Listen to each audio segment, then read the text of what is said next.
So as you can see, this table is a little bit cluttered.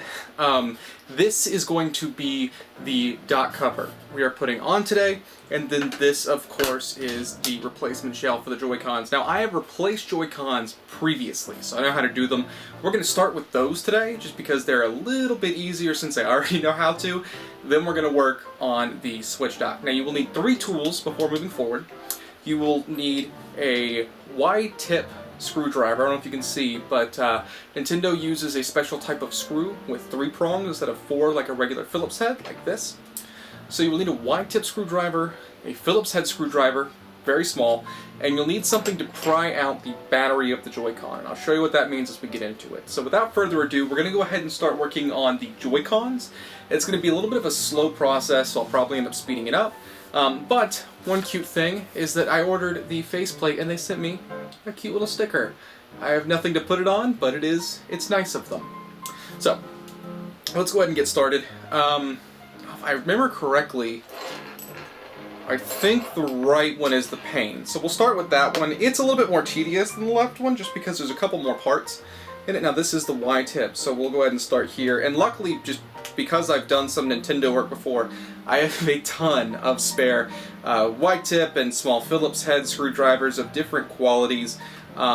Most of the time when you order replacement parts for these, they do come with things, and I've worked on Game Boys, I've worked on Switches recently, so you just get kind of a collection of screwdrivers here. There are some that I like better than others, so I like to use the new equipment first, because these Y-tips really break down pretty quick, just because of how thin the metal is compared to like a Phillips head. These screws will strip too, so I have to be careful. So I've got a baggie of extra assorted screws I have but don't necessarily need. Like this screw I'm going to replace because it's definitely stripping.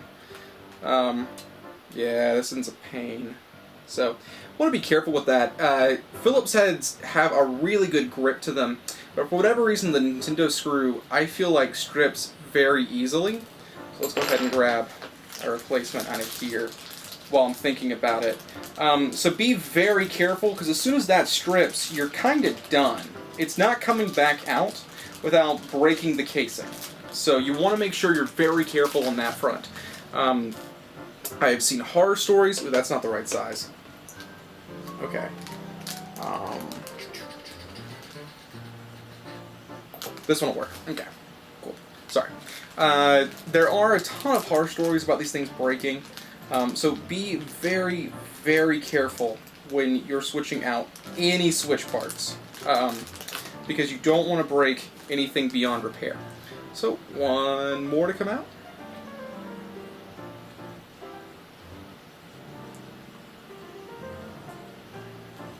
Now, here's the moment of truth. We open this bad boy up, and if I had nails it would be easier, but you're going to hear a little bit of a popping sound when you first open these up. So be ready for that.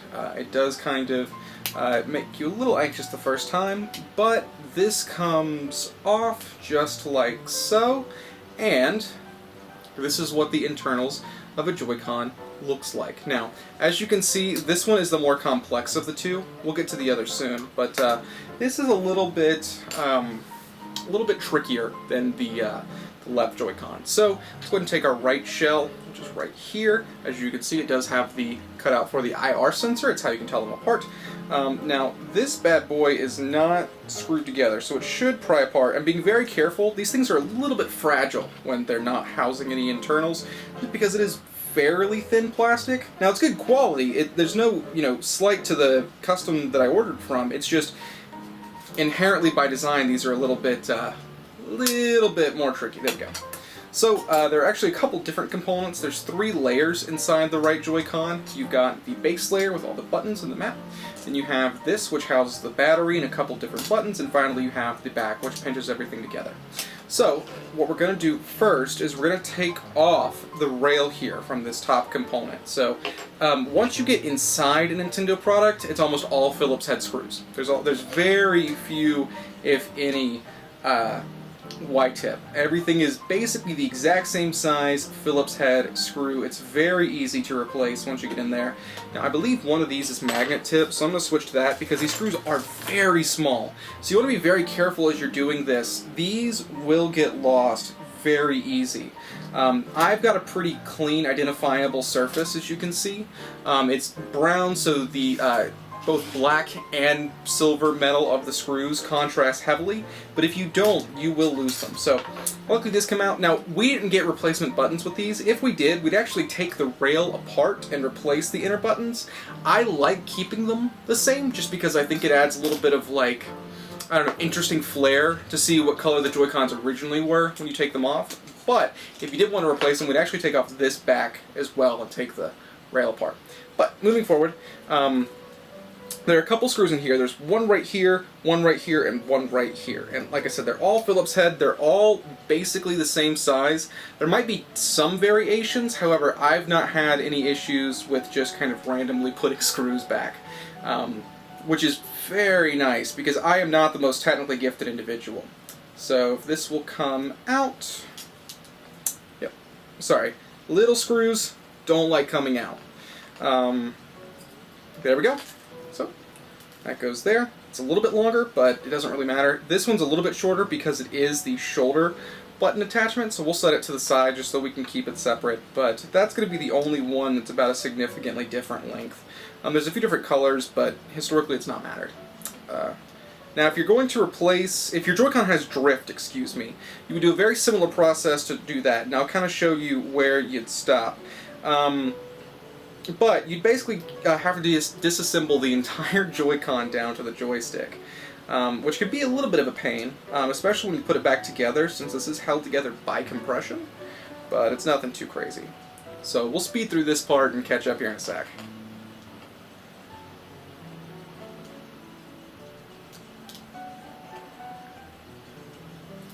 God, I wish I could fast forward in real life.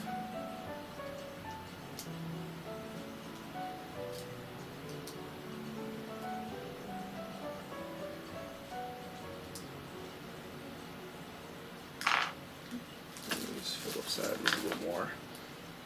Oh, that's white head. Oh wait, there we go.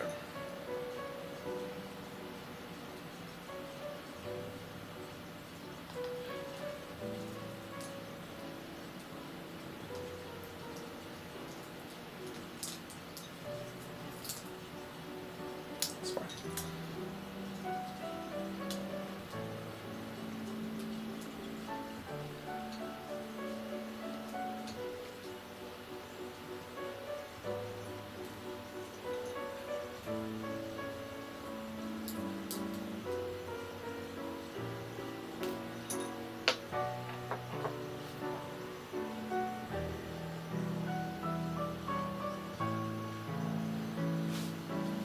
I look puzzled here. I've never seen this come apart. To be perfectly honest with you, this does not exist on the other Joy-Con, so I don't know what it does. But I can see where it goes together in the motherboard right here, so we'll put it back on later. Not going to worry about it. If it breaks the Joy-Con, that's my fault, but I don't really care. So, we now have to pop the battery out with this blue piece right here. That's why we have it. There is an adhesive in here keeping the battery attached to this piece, so we do have to pop that out carefully. There's also going to be some adhesive holding these two pieces in, so that's going to be a little bit scary your first time, but don't worry too much about that. They will come off eventually. It just takes some prying. So now we take this part out, and it's going to be attached by a ribbon cable. So this is our first ribbon cable attachment we're going to see. It's going to open up like this, and the button up here is attached to the motherboard down here. Now it's very easy to get this off, but you want to be careful not to rip this ribbon cable or like bend it at a 90-degree angle. I actually did mess up a joystick that way. So they're attached by these little clamps down here. I hope you're able to see. And all we're going to do is we're going to flip that clamp up and remove the ribbon cable. Just slide right out. It's only held in by compression. Very easy to get out. And now that piece is out too. So now all we have left is the motherboard, the IR sensor, and whatever this thing is. I don't know. So that's very easy. This piece is already jumping out at us, so that makes it nice and easy. We're going to first, let's unscrew the motherboard. That's probably going to be our best bet moving forward. So we'll go ahead and do this. Now with the motherboard unscrewing, you'll also have to unscrew the Joy-Con. or sorry, the joystick, which is very easy. So you would do almost this exact same process if you were replacing your joystick for drift, which I've done. The only thing different is you won't have to take out the motherboard. You'll only be taking out the Joy-Con, and you'll want to remove this ribbon right here. It's pretty straightforward, honestly. It was the first thing I did to kind of mod a Nintendo system, was replacing a drifting Joy-Con. And honestly, it's one of the easiest things to do, especially on the left Joy-Con. The right one can be a little bit tricky, I won't lie. But the left one, it's very easy. So I know the left one typically is the one that expires quicker, so that's actually a good thing in this case. So remove all of those screws, and now the motherboard is no longer attached. So if I'm not mistaken, there will be a small bit of adhesive, but what we want to do real quick, and this is going to make it a pain later, but just because of how much is going to be hanging on this motherboard, we are going to take the Joy-Con off too. So once again, we're going to use one of these clamps. We're just going to lift up that gate, and the Joy-Con will slide right out. Now, there is an adhesive here as well, a black mat. I don't know why it's there, I'll be honest. It only seems to cause issues, but Joy-Con slides right out. There will be an adhesive, especially if it's your first time replacing the joystick. This is the second iteration that's been in this controller, but this black mat right here can be a little annoying. It's just a bunch of plastic. It's pretty friable, so by the time you open this up, it's probably going to be pretty damaged. And it's going to break apart really quick, but it's not really a problem. So then we can lift out the motherboard. It's no longer attached. Well, I'm being careful. I might have spoken too soon about it not being attached. No, it's lifting up. Okay, we're good. So, right. Okay, so this can be a bit of a pain. We're going to actually have to lift out the IR sensor and this piece right here. So what we're going to do is we're going to rock a little bit back and forth carefully because underneath here is another ribbon cable, so you have to be a little bit careful. There is an adhesive holding this to the Joy-Con shell, so you want to be very careful lifting it out, but as you can see, it does come out fairly easy. There's the adhesive right there, if you can see.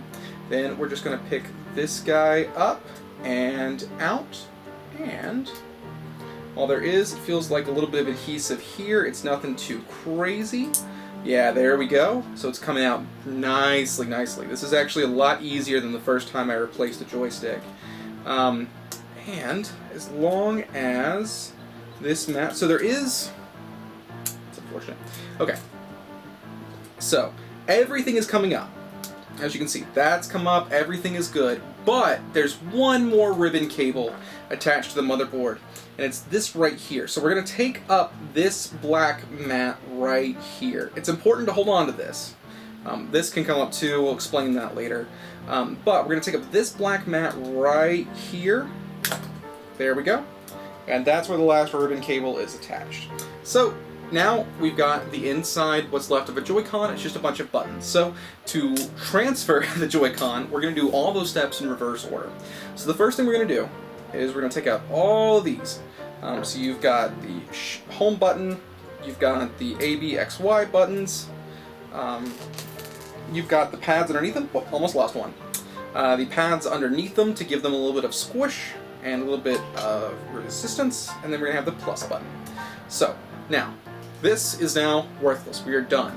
So now we're going to take the new Joy-Con shell, which is this one right here, and we're going to start reassembling everything. So, actually, sorry. Start with this one. First thing we're going to do is we're going to put the plus button in. Now it's very easy. You can kind of see, I'm sorry I have thick fingers, but if you can, there's a divot at 2 points of the replacement part. And it's to help guide it back in. It's a little bit easier. There we go. Then we have to put this little silicone cap back on there. It's what gives the button its spring, its resilience, and a good feel. Otherwise, it sits directly on the sensor and it is not comfortable. Also, in case your replacement does come with another mat like this, I accidentally had two on one console and it was very difficult. I'm checking right now to remember the button placement, A, B, X, Y. Okay, cool. The buttons do have divots on them, but I've mixed them up previously. It's not easy to do so, but it's possible. I'm not very bright, so it's very possible for me. So there we go. That slides in. You have to kind of rotate these.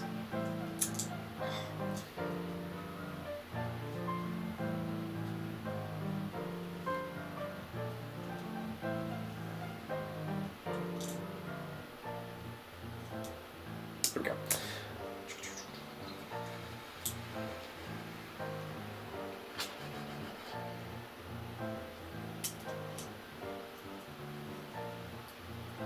Josie, I wish I was quicker. Same. Sorry, baby. I'm just giving you guff. No.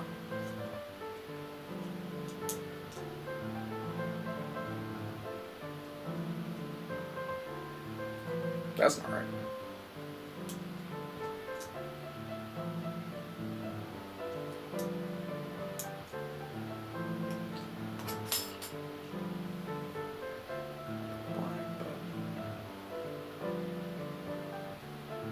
Done. Oh, I bet it goes here.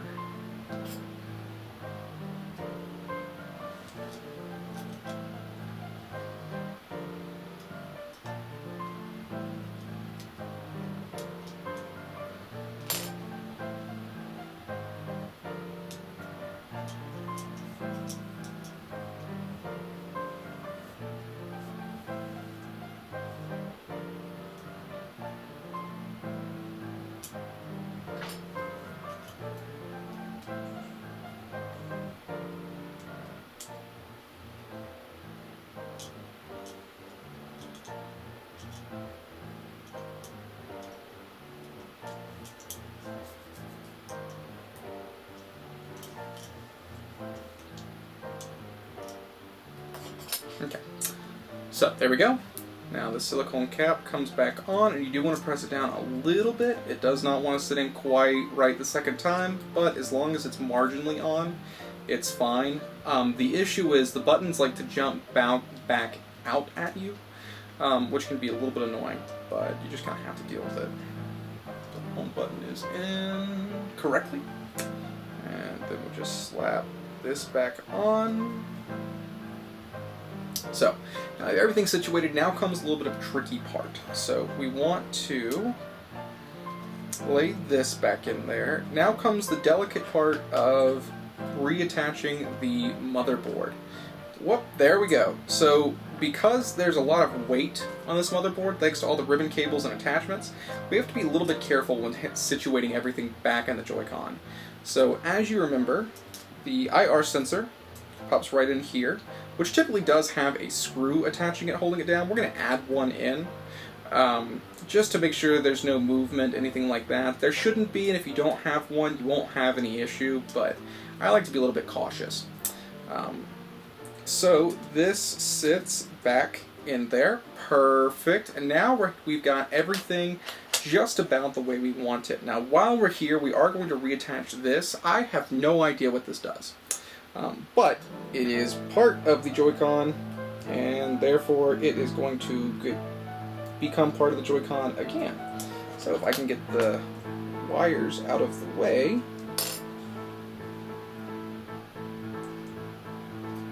I don't know if you're supposed to use your fingers on this, but I am, because I'm a caveman.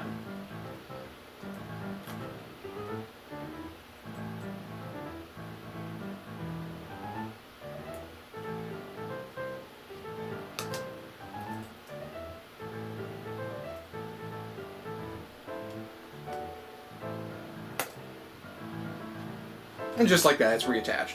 So next thing we're going to do is we're going to reattach the joystick. Now, reattaching these can be a little bit difficult just because they are going to have to go through this gate right here. I think what I'm going to do first, though, is screw down the motherboard just to make it a little bit easier on myself, so that the buttons aren't popping out, anything like that. So the first thing we're going to do is we're going to attach it right up here.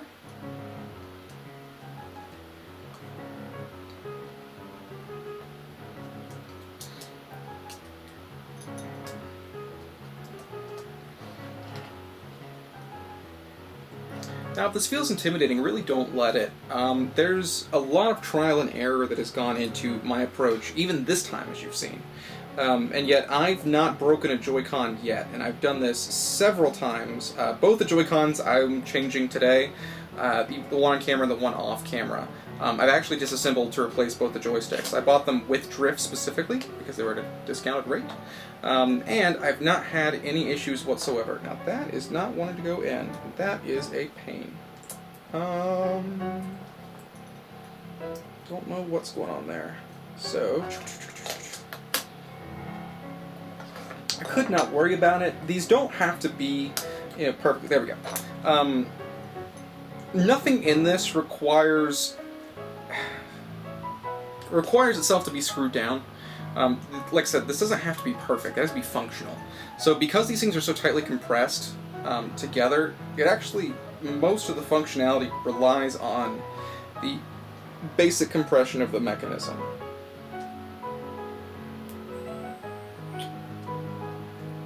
I think this one goes here. That seems right. We're gonna go with it.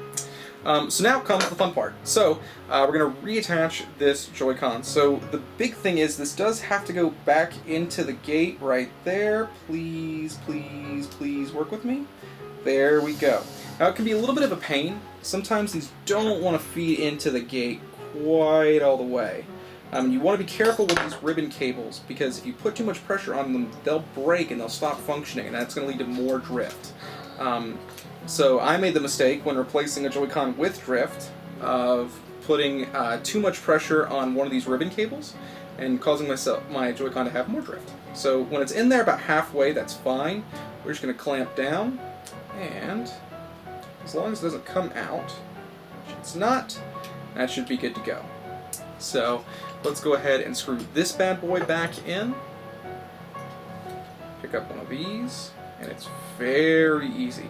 Also, replacement joysticks are only about $5 on eBay, which is where I get all my Switch parts for the most part. I'll leave a link down below to where I got both the replacement shell as well as my Joy-Con covers, or my Joy-Con shells today. But they're pretty cheap. So once you know how and you feel confident, I wouldn't bother with one of their services. You will have to order tools your first time. I know that's going to be a big deal for a lot of people, but the tools are also only like $3 or $4. So for basically for under $10, you can repair a Joy-Con, which is a lot better than trading it in or selling it and buying new ones when there's no real need to. As long as you're moderately careful, you're not going to screw these up.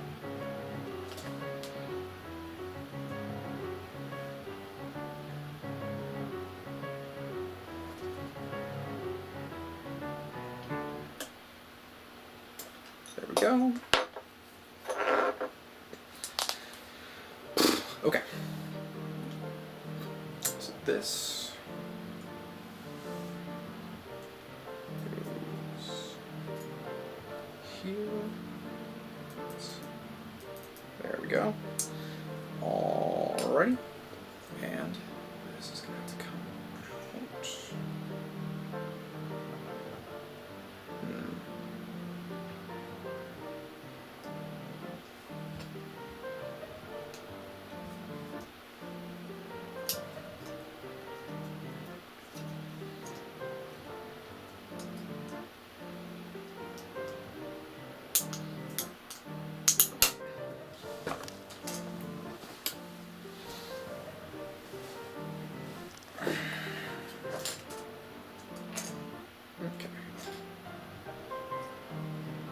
There's one extra screw, in case you're curious, right here. This is the sensor for the trigger button. So you have to be careful to remember that. There we go. And this comes out and goes right into the replacement.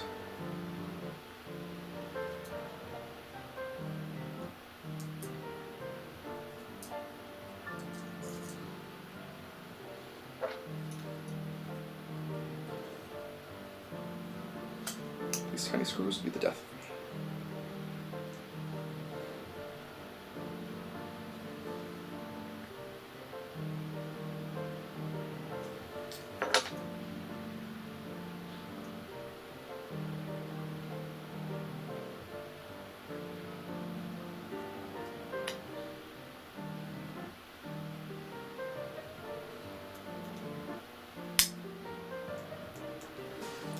Perfect. So, right there.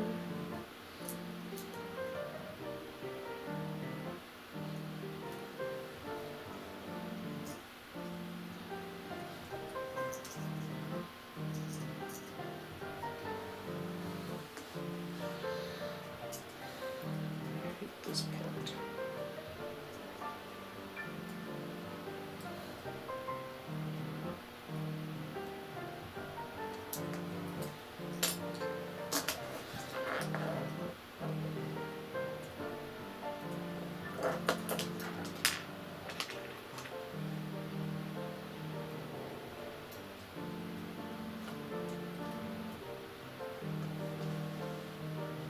This is probably the single most tedious part of this. It's reconnecting the trigger to the motherboard, because the gate is in a very awkward position and you have to finagle it perfectly.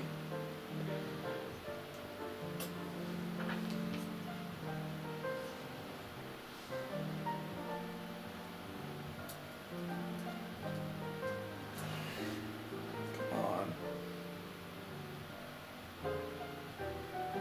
Stay up. Just go in.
God, this is frustrating.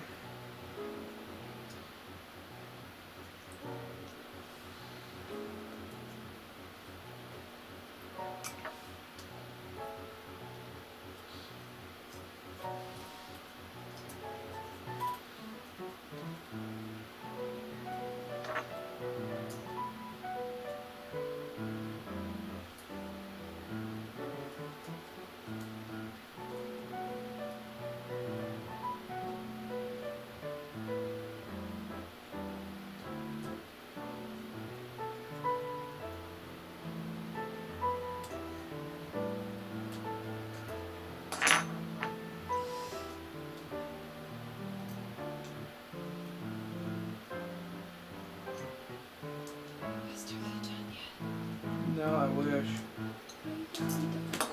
What? When? I don't know. You okay? She's really on. Oh, Been doing this for over an hour. that can't be right. We're over Gossip Girl episode. I'm sorry. Ah.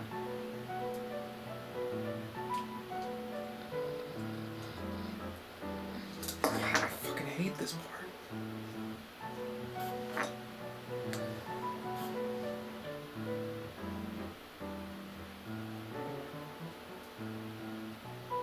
Why don't you go grab something to eat? I eat with I'm getting hot and frustrated with this one portion. It's just so fucking delicate.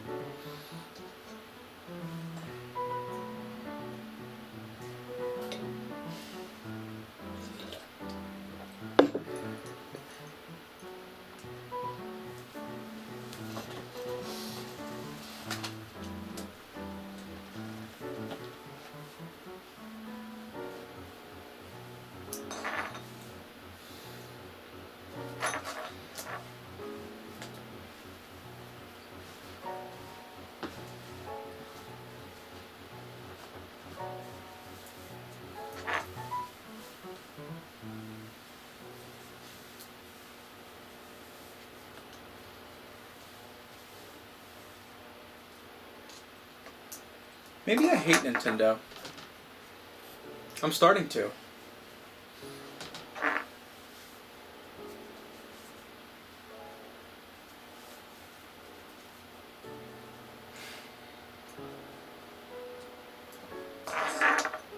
Fuck me. I want to kill someone. You know what helps with anger? What? Eating. I think that's true.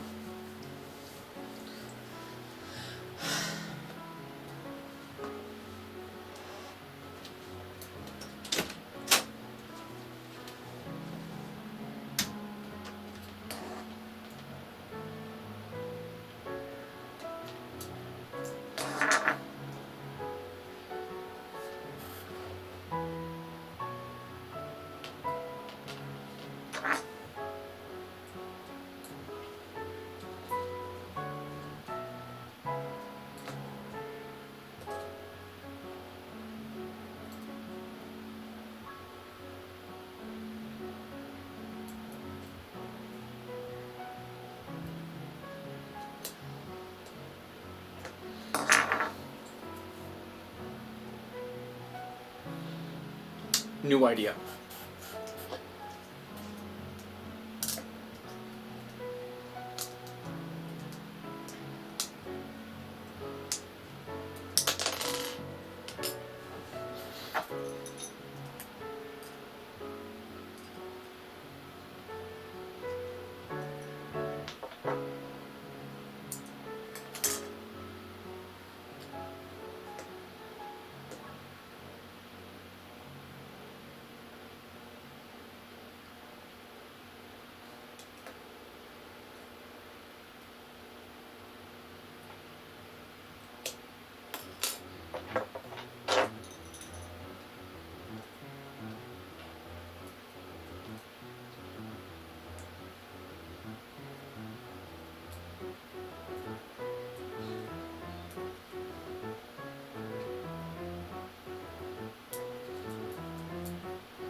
Okay, that's locked in. All I have to do, we attach a tiny fucking screw right here.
Perfect. Okay, just like that. I didn't lose my cool, except for all the times that I swore. And we are good to go. So the next thing we're going to do is we are going to screw back in the... I already did that. Okay. So, I might have skipped a few steps. But that's okay. Like I said, as much as there is adhesive and a bunch of screws in the original manufacturer, you don't actually need those. This thing can be held together by the compression of the outer shells. It's that tight. So, as you can see, there's a lot of tech crammed into these things. A lot more than I think people at first appreciate. So, all that's left is we slide the battery in there, and because this is the right Joy-Con, we slide this piece right here, and then we're going to tuck in this cord so that it doesn't get pinched. Despite the fact it looks like we're going to pinch it to tuck it in, it's just how it works for whatever reason. I am not here to understand why Nintendo works the way they do. I am just a huge, huge fan. So finally, we are almost done. We're going to take the back, place it on. Well, sorry, no, we have to reattach the rail right here. And this piece I often forget about, and I highly recommend keeping good track of it. It actually goes right here.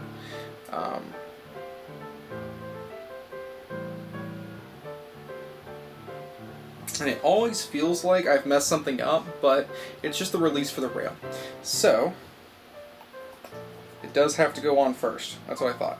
So this piece does have to slide in because it does work as the release for the rail, so it has to be attached if the rail is attached. So, once again, it has to be fitted a certain way for God knows what reason. There we go. Then, take the rail like so.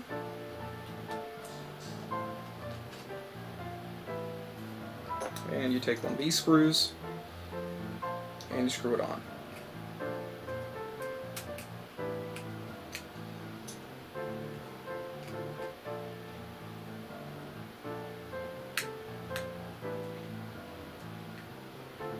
So because I can this time, I am going to attach it in both locations. So we're going to go ahead and screw this side down as well.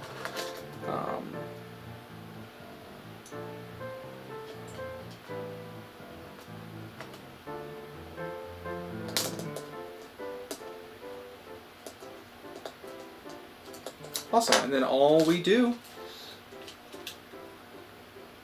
is close her up. So, yep, ribbon cables fit nicely there, and as long as we have not messed anything up, it's going to be nice and snug. So then all we do is we take our Y-tip, and we take these screws, and we put them back in.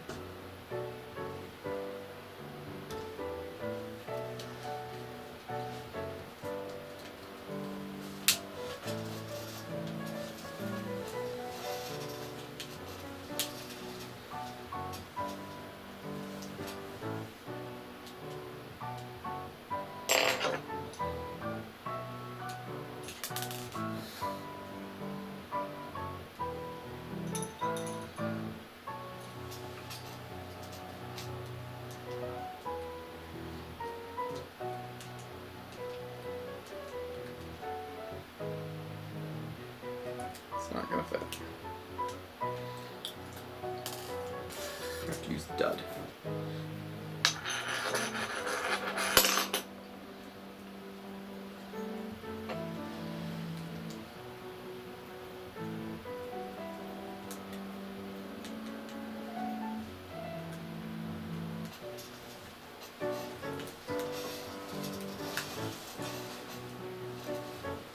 You're almost ready? It's already done. Cool.